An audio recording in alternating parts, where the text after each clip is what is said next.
Everybody wants to be famous, but I never cared about that. I only wanted to be rich. And I've made over $115 million online and I'm not famous. In fact, most people don't even know who I am. But the reason I succeeded is because I followed a very specific path.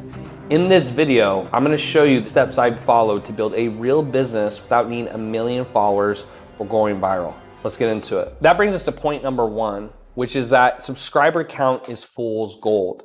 So my first YouTube videos barely had any views, but I was already making sales. And the first money I made from a fitness program, I actually sold it before I had a big brand or following.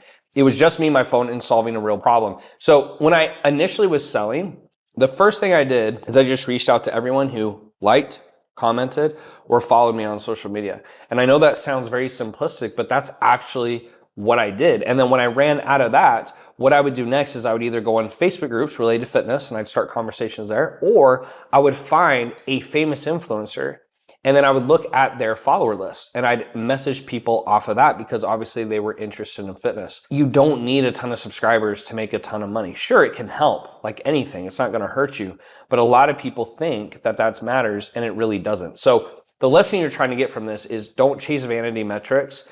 Chase buyers who want a solution. And I made my first $10,000 month with under 1,000 followers. I was just starting from scratch. In fact, I wish I had the social media page that I used back then. I don't remember exactly what I did with it, but I didn't have a lot of followers, but it didn't matter because I can take the limited amount of followers I have who are interested in my subject. And if I'm selling a high ticket product, we'll get into that, it actually can make a lot of money, okay? But that only worked because I got really specific about who I helped, which brings us to going ultra specific. So I didn't start by helping online coaches or business owners like I do now. I started by helping people lose weight with a custom fitness program. And then once I mastered that, fitness trainers started asking me how I did it. And then I pivoted to helping them. The goal here, or what I want you to understand, is the riches are in the niches. So you start off kind of becoming king of your pond, so to speak. So I started in fitness. I then made $1 million in a year in the fitness industry. And so trainers started asking me for help. So I started mastering that. And then once I had done $10 million in the training industry, the fitness industry for trainers, I then pivoted to general business consulting. So you become a king in your pond, and then you can transition to a bigger opportunity. So what I want to teach you here is to find one avatar, one painful problem. So in my first niche, it was men and women trying to lose weight fast and get fit without giving up the things they loved, right? And so my tagline was actually how to eat whatever you want without sabotaging results.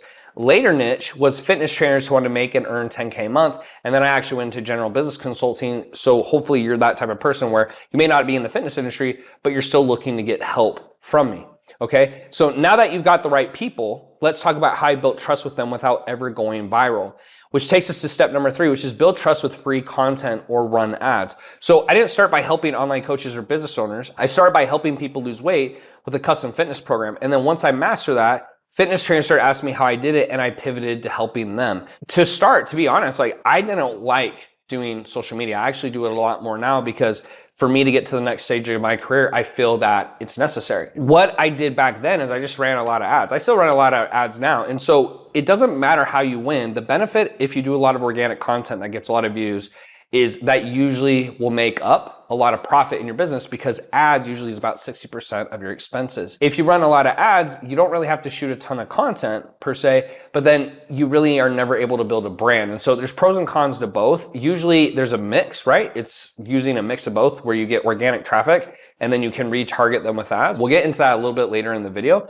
but that's usually the best way to do it. But if you're gonna go more the organic route, what you want to do is you want to show proof with testimonials, before and afters, and transformations. That's one of the biggest things. Then you want to make your content specific to one pain point. So when I was doing fitness, most of the people, whether they say they do that or not, they want to lose a lot of weight while eating shit food and not working out. So a lot of my content was around that topic, how to do it in an easier fashion and still be able to eat bad food, etc. And then you want to give away the what and the why and then sell the how. So you're telling them, or you're bringing up problems, you tell them why you want to fix it, and then when they come in, you're giving them the how.